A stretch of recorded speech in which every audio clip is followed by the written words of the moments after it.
What if it rained food? What if Earth was a cube? What if we had 9 lives? What if bits could fly? It's absurd. If money grew on trees, if we didn't have knees, if we walked through life slightly magnetical, it's absurd. Absurd Hypotheticals. Hello everybody and welcome to Absurd Hypotheticals, the show where we overthink dumb questions so you don't have to. I'm your host Marcus Lehner, and I'm joined here today by Chris Yee and Ben Storms. Say hi, guys. Hey, I'm Chris. Hey, I'm Ben. We're back! We're back. Hiatus over. And we are coming back with, I think it might be my favorite recurring episode, which is the random superpower fight. I think that's kind of why I stuck this in the schedule, because I know we all like it. It's a lot of fun.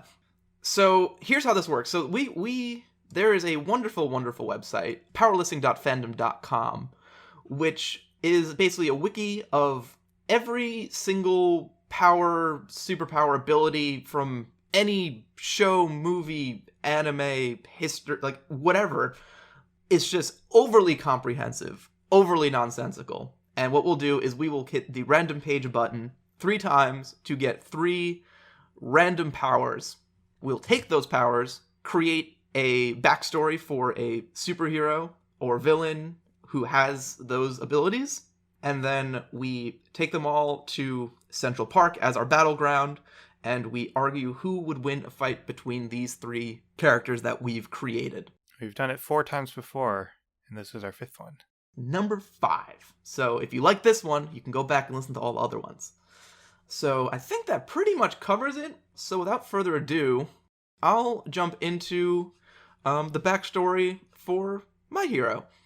Not every hero comes from a tragic past. For some, it is at the humblest of beginnings. Flynn Jacob was more or less your average kid working on his parents' farm. He was a gifted tinkerer, always trying out new kind of homebrew inventions to try and get out of doing his daily chores around the place. And his latest endeavor? Honey collection. He hated going to collect the honey from the beehives, because inevitably, he got stung somewhere, and he got stung even with that beekeeper's outfit that's just like, it's just really warm in the summer days. So he's looking to get out of this chore. So the previous week, he'd misread his high school chemistry textbook, and in a happy accident, made a material that seemed capable of absorbing just about anything. So, of course, he took this, covered a large stick with that material, so that he could keep his distance from the bees and still collect the honey from the hive. It worked even better than he could have expected. He cautiously approached the hives, and as soon as the stick touched that first honeycomb, the entire hive of honey nearly instantly disappeared into it. But, before he could celebrate, Flynn heard the unmistakable buzzing sound of the angry hive. None too happy about the sudden and abrupt, absorption of all the honey that they have. And the bees almost as one descended upon Flynn. He wildly swung his stick around trying to fend them off, but they were everywhere. He needed to be faster, faster, faster. And those bees just needed to stop moving. His vision and mind became a blur as he spun around faster than he'd ever done before it all went dark. He came to a few moments later, to the sight of the bees patiently hovering in the air around him, and a circle of flattened grass and the brush around him. Back to your hives, he thought, and the bees obeyed. From then on, Flynn was no longer your average kid on a farm. He became a hero with newfound powers. He became Honey Shot. Honey Shot. Honey Shot. Honey Shot. I originally went for Honey Pot, but I'm like, let's keep him slightly more, slightly less shameful name here. So what are his actual 3 powers here that I rolled? So the first one is Absorption Blade Construction, which is the power to create bladed weapons capable of absorption. So there's a bunch of these in different fictions. There's maybe like a good 8 to 10 of different types of absorption blades, and they all kind of vary between like what they can absorb. Like a sponge sword. Yeah, like some of them are like really niche, like, oh, hey, this one absorbs like specifically the souls of defeated enemies, or this one absorbs like this particularly type of magic in this particular universe. But some of them are just like, oh, I'll just straight up absorb freaking any technique that you throw at me, like, just energy as a whole. So basically what I'm going to do for this fight is it can like the things he's absorbing are generally going to be honey and bees. Honey bees. Okay. Glad I don't have any honey-based powers. Yeah, basically. And his second power is land life manipulation, which is, well, the power to manipulate land life. Basically animals that live on the land. And so there's a lot of different variations of this kind of like animal friend power. This one's a pretty intense one because kind of the way to find out exactly what they are is to look at who's like the known user of this power. And the only known user for this particular land life manipulation power is the behemoth from Judeo-Christianity. So the behemoth is basically a primeval creature from, created by God for all the land animals, kind of the counterpart to the Leviathan in the sea. And I actually have just a quote here from the book of Job in the Hebrew Bible, just because I kind of just love love the canter here of like just epic and at the same time like, what is this? Why is this sentence even in here combination? So I guess a reading from the book of Job. Behold, behemoth, which I made as I made you. He eats grass like an ox. Behold his strength in his loins, and his power in the muscles of his belly. He makes his tail stiff like a cedar. The sinews of his thighs are knit together. His bones are tubes of bronze, his limbs like bars of iron. He is the first of the works of God. Let him who made him bring near his sword. So he eats grass, has strong belly muscles. He's really good at digesting. Yeah, really good at digesting grass, but also like his bones are, metal and limbs are iron. I think the last thing I expected on a superpower, this random superpower episode is a Bible reading. And then like this wasn't quite where I was looking, but it then basically just talks about how God will go and fight the behemoth and the Leviathan and destroy them with his sword, which is the much cooler part of the Bible, I'd argue, where God goes sword fighting giant monsters. So that's just fun. And then the other fun fact I had on the behemoth is that his strength reaches the peak at the summer solstice of every year. And at this time of the year, the behemoth lets out a loud roar that makes all animals tremble in fear and thus renders them less ferocious for the year. Which is, I guess, an interesting way to use that power. So basically, the actual powers that he gets in regards to animals, in my case, specifically bees, I'll have a slight limitation there. Okay, so only bees. I was going to ask what your limitations were. He could do other animals, but he just chooses to do bees. Okay. He's got to stay on brand. Does stay on brand, yep. So there's animal empathy, where he can, read the emotional state of animals. Animal perception, where he can see through the senses of the animals. Mind control, where he can directly control the animals. He can also tame the animals. He can also talk to the animals through communication. So basically, has complete control of the animals in that he can like see through them, talk to them, control them, whatever he wants to do. Like has all the good versions of the power. And then his last power, if you notice, he was spinning around fighting all those bees, is accelerated rotation, which is basically Crash Bandicoot style spin attack. Or like what is his name? The Tasmanian Devil guy? Yeah, like Tasmanian Devil too. Specifically on the page it notes this is not for drilling and not an aerial spin. This is for on the ground accelerated rotation. There's also, I'm not sure which version of this spinning they're talking about and what like game or whatever it was, but they keep talking about like limitations. Maybe limited turning in parts of a circle like 45 degrees. Wait. So it's like talking about spinning, but like sometimes you don't go all the way around. I'm like, how does that even work? You just pivot real quick. Yeah, it doesn't really make sense. Like you can only turn a part of a circle very fast. I don't get it, but I imagine it as you can spin all the way around. And the wiki page does have a gif of Crash Bandicoot going round and round and round and round. So basically his signature move is to just release bees from his honey stick by spinning around really fast. And that is Honey Shot. Okay. Seeing your powers, I didn't expect a bee-related or bee-themed hero. Yeah, my original plan was to go to like which I think we've done once before, was go to like there's a zoo in Central Park that has a bunch of animals, and I believe we shortcutted it the last time we did it to just it all being bears. That Came up somehow, yeah. I think you shortcutted it to that. And I decided not to repurpose that exactly. So I decided to try and combine the powers a little bit into a narrative and ended up at bees. Okay. I'm not opposed to it. Chris, tell me about your superhero. So my superhero, or I guess the origin of my superhero first. So Decisive Dan. First name Decisive, last name Dan. Unfortunately, that's his name, but unfortunately he was actually very indecisive. He actually thrived on other people's opinions, and he based his own opinions on like aggregate opinions, or like websites that aggregated different things like Rotten Tomatoes and Metacritic, and he just didn't have his own opinions on anything. So basically you're just describing a normal guy named Dan. Yeah. Well, no, his name is Decisive. Last name Dan. Mr. Dan. Yeah, Mr. Dan. And whenever anyone asked him a question, he would always just do a ton of research to figure out what other people thought before he answered the question, because he didn't want to come up with his own opinion. And this caused a lot of problems in his life. So, like, he couldn't decide what to watch on Netflix whenever he was doing that, so he just ended up not watching anything. He couldn't decide what to order at restaurants, so he avoided restaurants. He couldn't decide which college to go to, so he just didn't go to college. And it obviously caused a lot of problems. And one day, his mother asked him if he liked Frozen or Moana better. And specifically, which one he thought was the best 3D Disney princess movie. And he had to answer that question. So he did his usual research. He searched Rotten Tomatoes and Metacritic.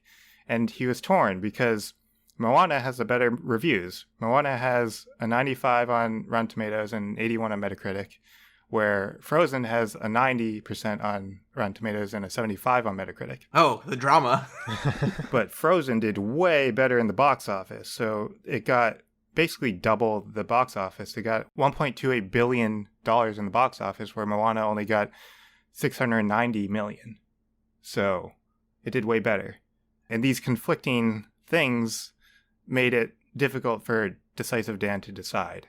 So he ended up just not choosing, and this made his mother mad. So she got super angry at him and decided to kick him out of the house because he couldn't make a decision. It was like the last straw for her. So he's moseying around, he has no more home, and he stumbles upon a mysterious magical poll machine that can give him it has like a magical algorithm that gives him answers to like the collective opinions of everyone in the world with this magical algorithm. And the way it works is if you ask it a question, then you feed it the choices that you want it to choose from, and it like distills the essence of those two choices, and then it tells you the opinion of the world. So he's like, okay, I can finally answer this 3D Disney princess question. So he feeds it a copy of Frozen and a copy of Moana into the machine. And it distills the essence. It discovers that the essence of Frozen is Elsa's ice powers, obviously. And then it also distills the essence of Moana. And apparently the essence of Moana is the shiny song with all the treasure and stuff. I won't argue with that. That is one of the best. I think that's the best song in the movie. That song's so fun. Yeah. So that's the essence of Moana. But the results of this machine were unexpected. The results, despite having lower review scores and lower box office than both of those choices, it said that Tangled was clearly the best 3D Disney princess movie. And this conflicts with the data. It conflicts with the reviews and the box office. And it just messed up the algorithm, and it got all confused. And then the magical machine blew up because of this. And it infused all the essence of Frozen and Moana into Decisive Dan. So he got the powers. He got the ice powers from Frozen. And he got the essence of Moana, which is the treasure scene, the shiny song. So he got treasure powers from that. And then he also got the powers from the magical algorithm of the machine that like pulls opinions from a lot of people across the world. So that like makes him stronger with people, like more people. It's kind of a stretch, but you'll see that's my power. My real question is do you think that Tangled is the best Disney princess? I do. That's why I made that my narrative. Okay. I'm just curious if you just picked that one as like a random one, or if that was like your actual Chrissy opinion on Disney princesses. On 3D princesses. So, like, there aren't very many 3D princesses. I think it's only the 3. Hi, I'm pedantic. Technically, Moana is the only one who's actually a Disney princess of those three. Yeah, Elsa isn't actually a princess. Rapunzel actually isn't either, because if they were going to have to license what's her name's face. I don't remember who played who played Rapunzel. Mandy Moore? Anymore. They like based the character's face off of hers or something, and they were gonna have to like do a big licensing deal with her or something. So they never actually made her a Disney princess. Really? Yeah. You can have my voice, you can have my likeness, but you can't have my face. Well, she is a princess and she's in a Disney movie, so I'm going to count it. Elsa is true. It's not actually a princess. She's a queen. But in the beginning of the movie, she's a princess before the parents die. Yeah, I don't think you lose your princessness if you become queen. That would be silly. I read an article about this just like literally last week. Apparently, to officially be a Disney princess, they have to be, there's like a coronation ceremony at Disney World. And the only new ones in the last like 10 or something years, 20 years have been Tiana from Princess and the Frog and Moana. Isn't Merida one? Merida is one too.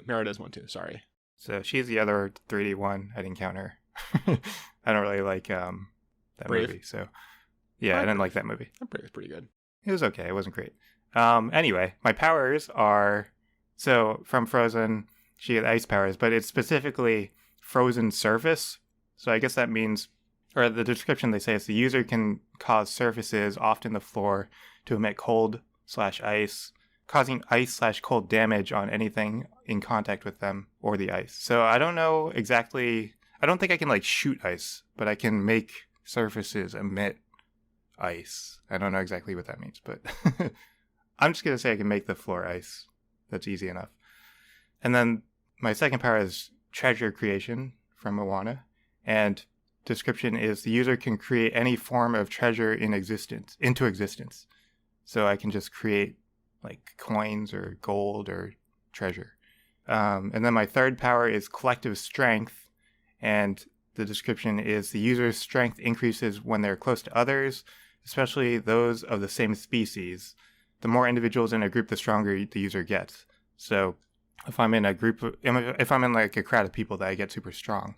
And I didn't know like what scale of strength exactly I wanted to do, but I'm going to say that since we're fighting in Central Park, if Central Park is like completely filled, packed like shoulder to shoulder for the whole thing, then I'll have like Superman powers, Superman strength.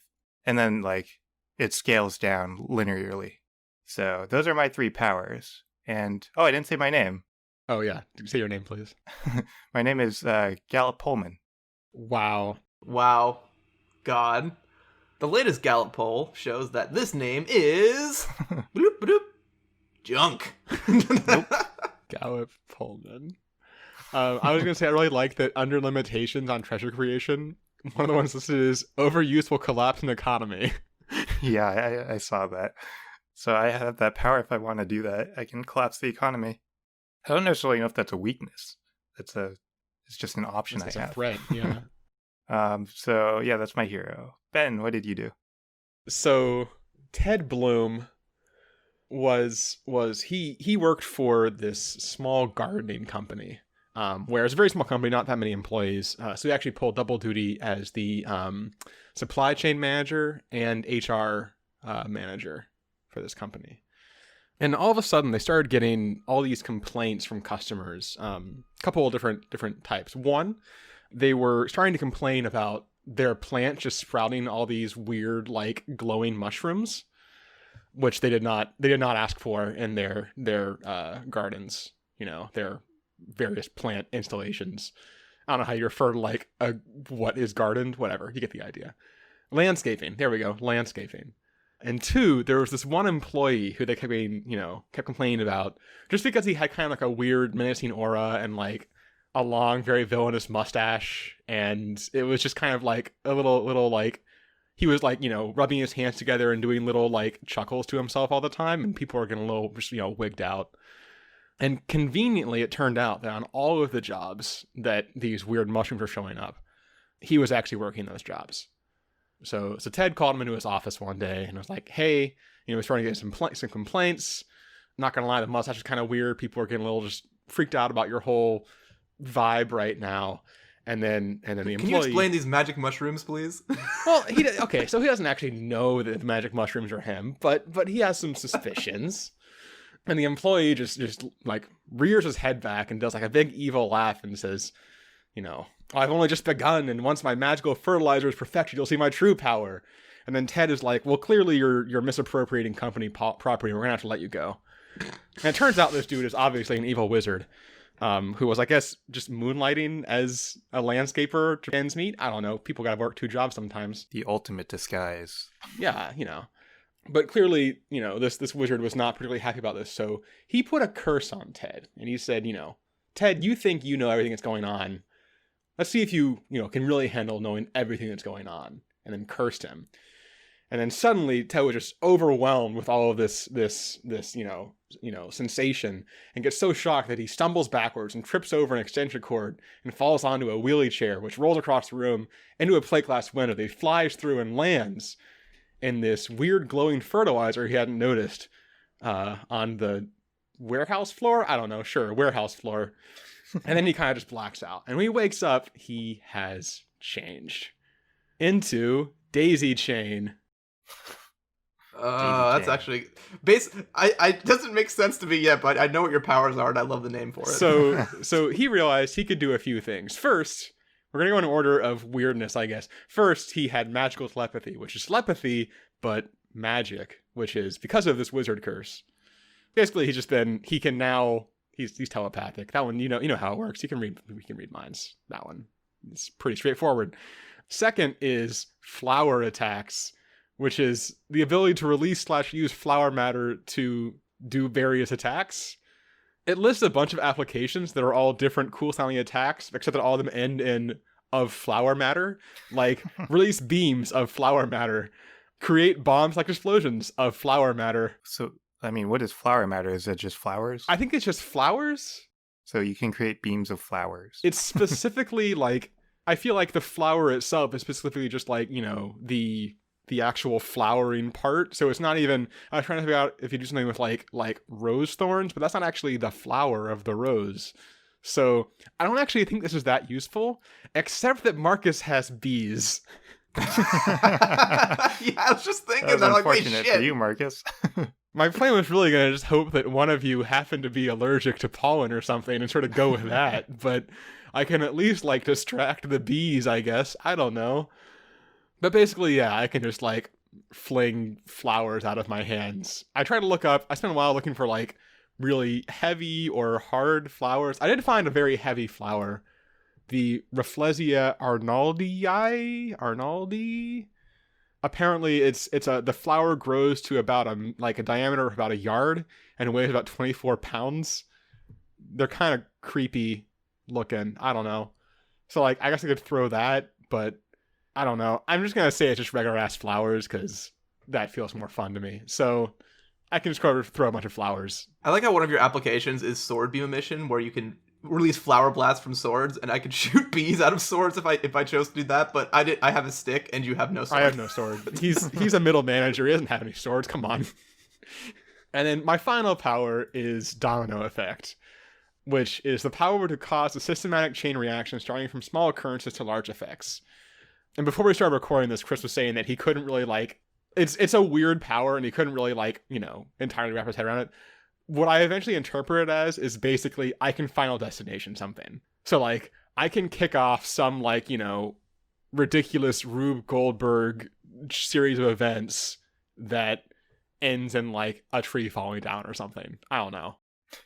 Is that why you like rolling on a wheelie chair and like yeah, flying that was out kind a of what I was window? going through with that. That's also why he was a supply chain manager. Yeah, so I think the idea is kind of just, it's like the power is basically manipulate a chain of events to result in a specific outcome. There's a lot of like really weird, it mentions like atoms and stuff. I'm not going to go down to that. I don't know. I'm going to say it's more very much like a Final Destination style, like something small happens to make something a little bit bigger happens, makes something a little bit bigger happens. It ends in like, a semi truck full of logs crushing your car or whatever. I haven't actually seen any of the Final Destination movies. Yeah, that's definitely going to be the one power that is weird in the fight, and it'll make things weird. Yep. Always love to have one of those. I think last time we had one too, and it was also your power. Yeah, I think so. I don't remember what it was, but that sounds right. So yeah, that's Daisy Chain. Cool. So we have Honey Shot, Gallup, Pollman, and Daisy Chain. Fucking Gallup Pollman. So I guess what is the opening of this fight look like? I feel like it involves bees. Yeah, there's gonna be a lot of flowers and a lot of bees. So I think the first thing that I'm going to do, obviously I'm stronger with more people around. So the first thing I'm going to do is try to gather as many people in Central Park as I can. Probably with my treasure. Oh, that's actually a really nice little combo right there, huh? Yeah. I'm gonna counter by saying you're gonna try to lure people with treasure, and I'm gonna just say that not many people are gonna want to come into a place full of bees. True. But if there's a lot of treasure, yeah. There's a lot of bees. I mean, that's just probably going to be like one of the things I'm doing throughout the fight is trying to gather people. I'm going to say that once I realize what's going on, I'm going to start a chain reaction that starts with like a dude in the like transit authorities like main office sneezing and ends in someone like accidentally cutting through a wire leading to shut down the entirety of the subway system. Just to slow down the approach of people. One of the things with your power, I guess, is that you can do things that will result, like, we won't be expecting stuff to happen because of that chain. This is true, yeah. Like, you'll do something that seems unrelated, and then it'll lead to something dangerous. Yeah.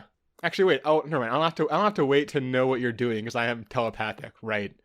Okay, so I'm gonna get on that quickly and try to shut down the MTA. So I guess we could say if Chris's ideal is summon the New Yorkers with treasure and get Superman power strength, I think between the bees and the Ben's MTA shutdown, maybe it's mitigated to like 30% or something. That's kind of what I was thinking. Was like it's like with mine. The thing about the domino effect is that it's not going to be instantaneous, right? Because there's always a chain of things. It's always going to take a little bit of time. Right. So that slows it, down eventually. And then the bees are kind of just like, some people are like, whoa, I'm allergic, and they back off. What percentage of people are allergic to bees? What percentage of people are allergic to bees? Like 5. I'm actually Googling it right now. It's gonna say, well, actually, all people are. Wow, approximately 1 to 3%. I just saw 5 to 7.5% actually. So 1 to 3% for me. Oh, that's for an actual like nasty reaction. This is according to the Journal of Asthma and Allergy, 5 to 7.5% of people will experience a severe allergic reaction to insect stings in their lifetimes. I don't know if yours is like life threatening. I don't know. I didn't actually read the article. The number popped up. Yeah, I see. And 3 to 5 looks like the answer if you just combine the Google headlines and average, which is a really solid way to do research. Everybody. Well, we can say 5 then.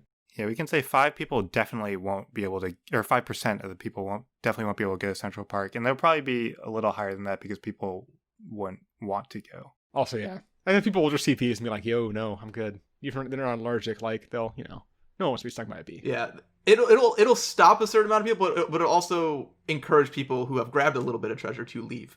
Oh, that's also true. People won't congregate.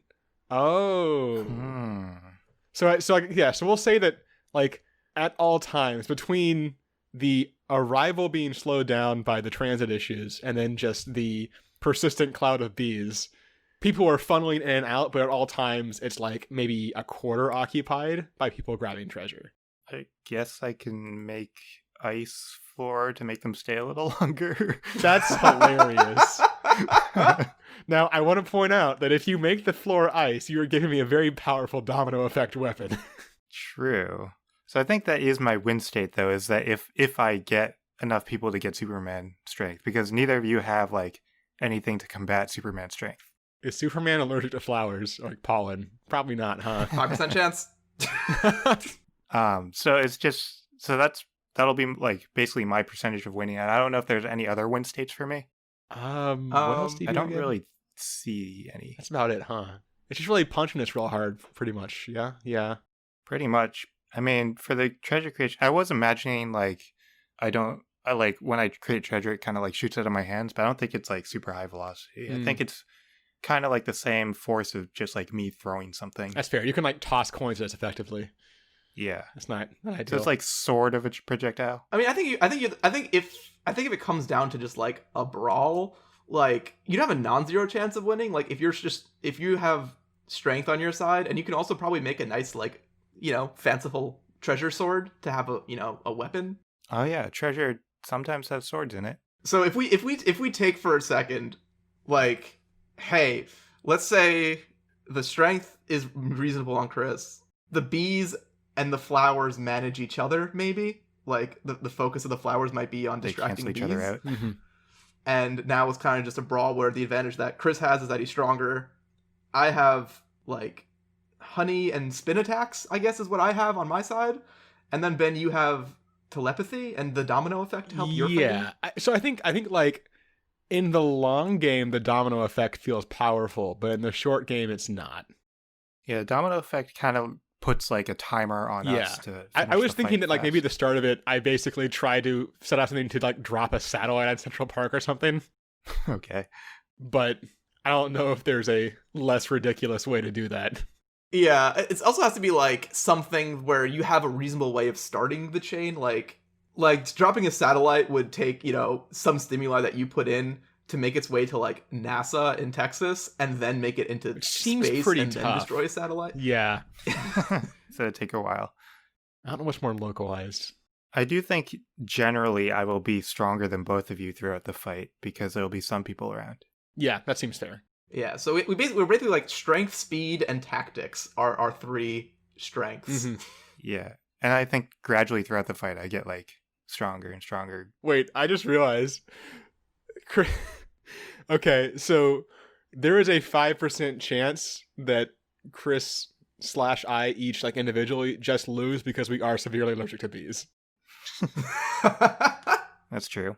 So each of us has a 5% chance of just being basically auto-eliminated by bees. So that's Marcus's win state. At least one of them. Yeah. Yeah, so if we start off, so the way I tend to do this is I open up a quick little Excel doc and start doing some percentages here. So let's start off with our first breakpoint, which is just bee allergies. Yeah.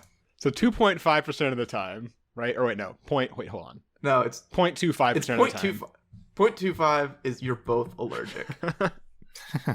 And that's a guaranteed so then win it's for you. 4.875 is Ben's allergic. 4.875 is Chris is allergic. and then there's a 90% chance neither of you are allergic. Is there a chance you're allergic? Not Probably not. no, because my backstory involves me getting stung a bunch. Okay, Yeah. Never mind. Also, I can mentally control them not to sting me. Yeah. Man, I'm feeling really good about my quarter percentage point of auto win here. So that's the first one. So that's the first break point. The second, what's next after that? Usually we break it up between like a 1v1 thing. Like we pair people up. Oh, right. So if we do Chris versus, so let's say the fight, like, yeah, all this stuff, like the fight starts, and is it going to be me versus Chris, or Chris versus Ben, or Ben versus me? Mm-hmm. And how does each of those go is a good way to do it. So assuming that just- like one of us is allergic to the bees or something, then it's just like me and Marcus left or something. Yeah. All right. Who do we want to do first? Want to do Marcus, Chris first? I'm gonna point something out. So the collective strength, it says like, yes, I get stronger with people, but it says especially with those of the same species. It doesn't say that I don't get stronger with other species.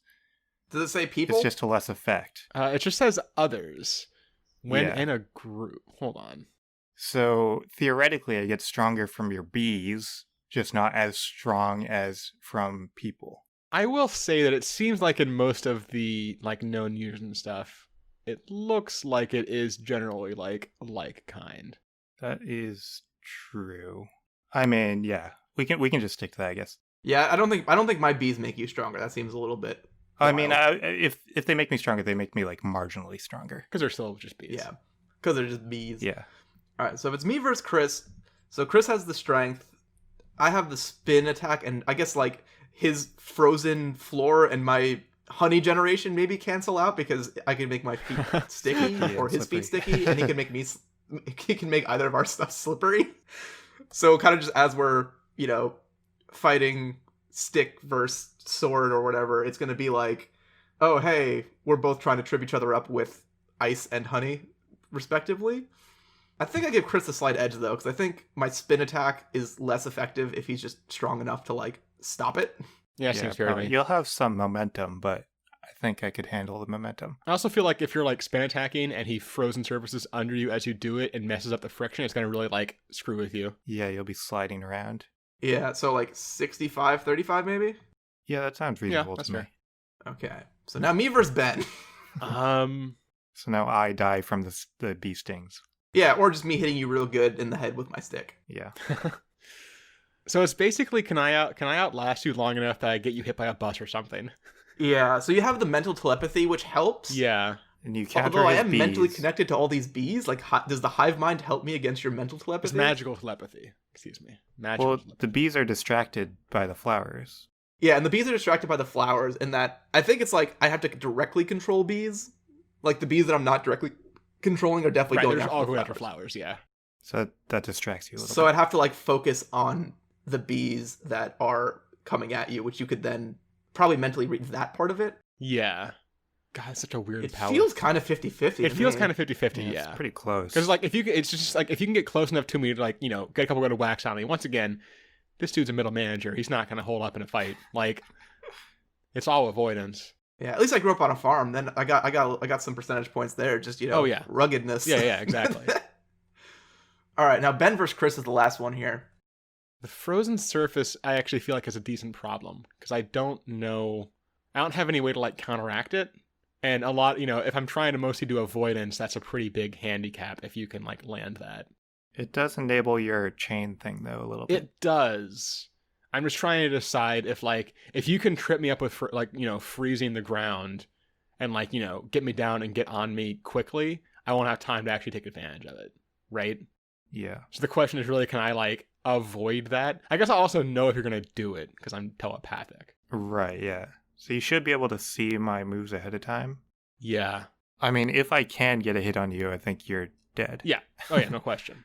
It's just a matter of whether I can actually hit you or not. So I guess between telepathy and just flower attack distraction, it's really just a distraction against you. It's just I'm just throwing petals and shit out to blind you. Is that enough? People like flowers, that might attract more people. Yeah. Well, I will say Chris doesn't have much I think we have to rely on trickery. You have to rely on trickery. Ben's got a lot of trickery. Yeah. Yeah. Against Chris. That's I have true. less.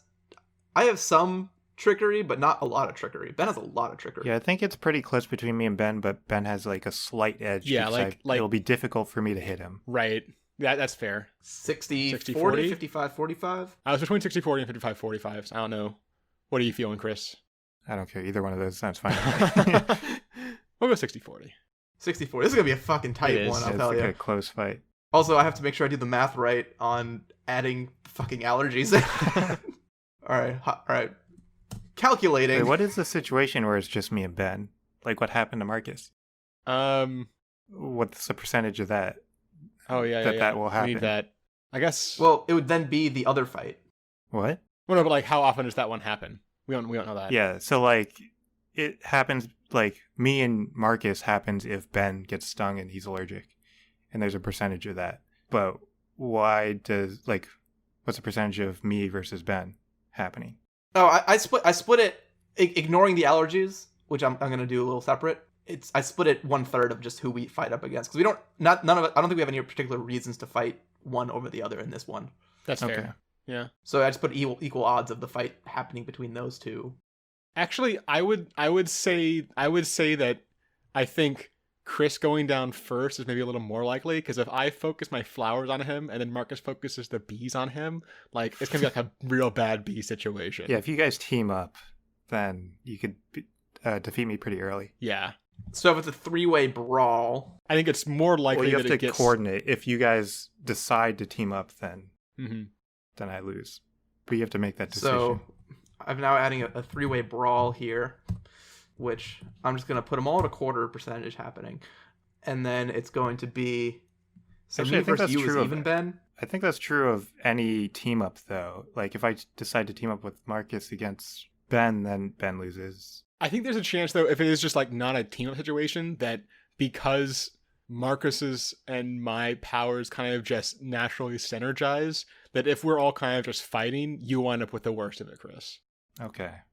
Right? Yeah, I see that. Yeah, so I'm going to go 40-40-20 on the three-way brawl. Because me and Ben are even against each other. So if we brawl, theoretically Chris is out first, and then me and Ben fight it out. I think that's kind of how it works out, where it's just like, you know, like there's just because there's a lot going on that's exciting to bees, and Chris has no part of that. I feel like he winds up worst off. All right. I need to put these numbers together, because if we make it any more complicated, I will not be able to Go for it. add them up anymore. Well, we're going to have that, like, 5-minute session that I cut out. Oh, yeah. Where you're just adding up numbers. Calculation time. All right, guys. Are you ready? The results are in. I act like that was a big wait. It's going to be edited out, so I just did the calculating very quickly, in 3 seconds or so. Didn't take me forever. In third place, I'll do it that way. In third place is Chris at 31.29% for Gallup pollster. Well, Gallup Pollman. Gallup Pollman. Gallup Pollman. I couldn't remember what came after Poll. Why was his Pollster. name Decisive? Why was that just his given name? Okay, you know what? All right, just move on. I don't know. That was like the last thing I came up with in my backstory. I was like, oh yeah, I should probably give him a name. Why wasn't his name Dan Decisive? You know what? Just Marcus, just keep saying the percentages. Wait, what percentage I get? 31.29%. 31.29. 31.29. Second place at 32.52%. It is Honey Shot. That's me. And the winner with 36.19% That was close. is Daisy Chain, Hey. Ben's fighter there. So it really came down to, even though Chris was beating me individually, the brawl let me catch up to Chris on the neither allergic category. And after that, the allergies actually put me over the top there. The math actually worked out. So if neither was allergic, me and Chris were tied, and then I added on to my allergy advantages there. That's hilarious. Damn it, allergies. And then Ben just had the best odds in the one-on-one fights, where he was tied with me, he was beating Chris, and he was tied for me in first place with the brawl. So that put him just over the top. This is probably our closest fight we've had. This was Yeah, what was the percentage difference between second and first? Like 4? 4.9. Sorry, the difference between first and last place was 4.9 percentage points, 36-31. So really tight, but I think it was nice because it actually was tight, because all our powers kind of synced up nicely and like canceled, Yeah. if that makes sense. Wait, what's the difference between first and second? The first between first and second was between 36.19 and 32.52, which is 3.67 percentage points. Yeah, it's really close. And there you have it. Daisy Chain would win in a fight between these soon to be coming to a Disney special near you heroes. We need to nerf Ben next fight. Once again, I would, looking at how close this was, I 100% would have come in last if Marcus wasn't full of bees. That's probably true. Yeah. If I just was like, oh, my animal is a bear. Right. I would be so Just bears screwed. instead of bees. Then you probably would have won. Yeah, I think just the baseline of just a bear would have beaten basically all of Definitely us. would have beaten me. All right, let's move on to our would you rather here. All right, here's a real quick one, guys. And it's even bee related. Ooh. Would you, Chris, Yes. would you rather a bug flies up your nose or down your throat? Oh. I've never had a bug fly up my nose before, but I have my throat.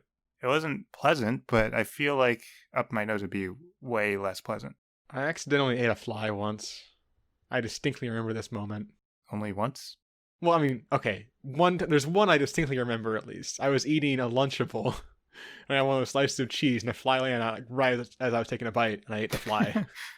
I've actually never done that. I've never, eaten something with a fly on it. I've had them fly down my throat when my mouth is open.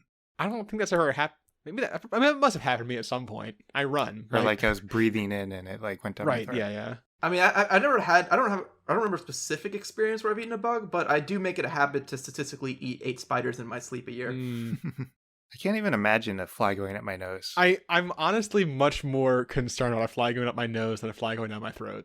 I mean, I feel like my reaction to that would just like it wouldn't go all the way up my nose. I would react and get it out before that. Right, but for some reason, so I mean, the answer is just that you like, farmer fill your nose and launch the fly out and it's gone. But for some reason, that moment of like fly entry just feels like such a terrible, terrible thing to me that I almost am, despite it clearly being a worse overall outcome, happier with a fly going down my throat. Yeah, like if you've done like a nasal swab and like just that, even that like controlled swab just makes your nose feel so weird for so long.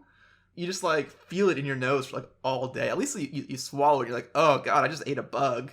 Well, I guess some cultures do that anyway, right? So it's probably fine, even though it was a gross fly. It tastes weird. I remember it has a pretty distinct taste. It does, yeah. Ugh. Well, I don't want to have that memory. That's a strong memory, huh? I think this one, I don't think there's much to debate. I think it's just your visceral gut reaction on this. I agree, yeah. Clearly, neither are actually like that bad of a thing, like health-wise or anything. There's nothing, it's just which one do you hate more? Yep. So Ben, it sounds like you've made up your mind. God, I think I would rather have it go down my throat. I did not really expect that, but I just can't. Every time I think about a fly going up my nose, it's just the worst. Chris? I also choose throat. I think, like, if it goes up your nose, the worst outcome is that it goes all the way up your nose and then it ends up going down your throat. That's true, actually. But I think the chances of that happening are pretty low. But if that does happen, that's, like, way worse than just going down your throat. Mm-hmm. And the wackiest scenario is that it goes up your nose and then goes out your mouth. Yeah, that'd be weird. So I choose going down the throat just to avoid that small chance of it going up my nose and then down my throat. Yeah, the nose just seems worse to me. Like, that one's the one that makes me cringe. It grosses me out, especially, like, if you, like, bite it is a problem and spreading that. But I think I can deal with something tasting a little bit bad. I don't want something in my nose. So I'm also going to go with fly down my throat. Great. That's going to be a good context quote. Imagine if it flew up your nose and then you, like, squeezed your nostrils while it was in there and it got stuck in there. I was thinking about that too. I didn't want to think about it. Killed it while it was in there. I hate this. Yeah, so that's that.